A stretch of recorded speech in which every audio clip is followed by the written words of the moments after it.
kita jangan lihat apa yang dia cakap sebelum dia jadi Perdana Menteri.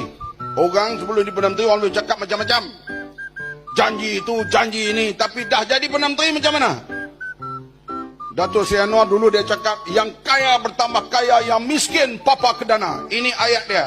Daripada Presiden Abim sampailah masuk penjara, keluar penjara, ini ayat dia. Sekarang bila dia jadi Perdana Menteri macam mana? Dia buat apa yang dia cakap. Itu.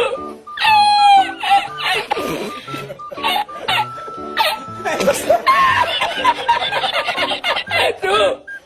Agak tu dalam hari kau tu belum baik je.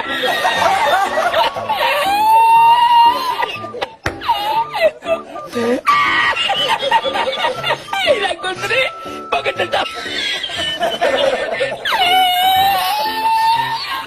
Ada